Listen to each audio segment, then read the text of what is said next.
Hi, it's Steve. Today we'd like to show you how to change the ladder hook support on your refrigerator.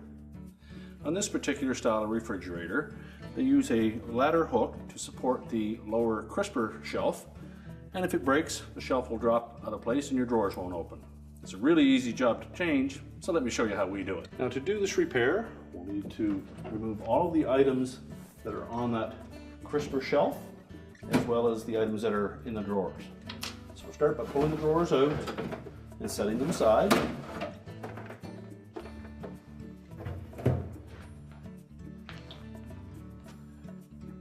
Lift the crisper glass off of the shelf and remove it and set it aside.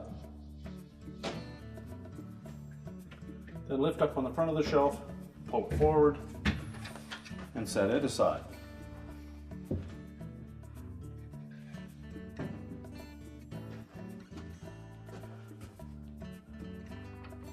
The support that we're going to change is on the left-hand side. We basically just need to push it up to release it from the cantilever bracket at the back, and then we can replace it. Now, if your ladder hook is still attached to the cantilever shelf rail, you will need to remove it first.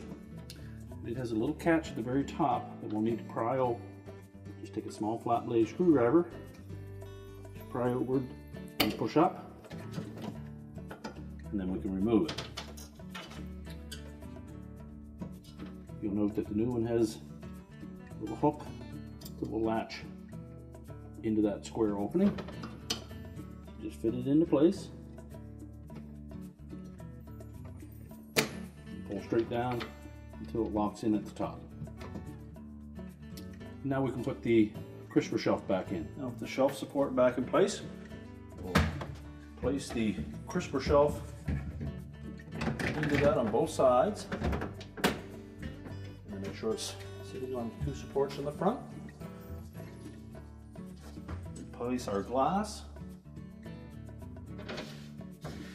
Make sure it fits down into the recessed opening. Put our pans back in.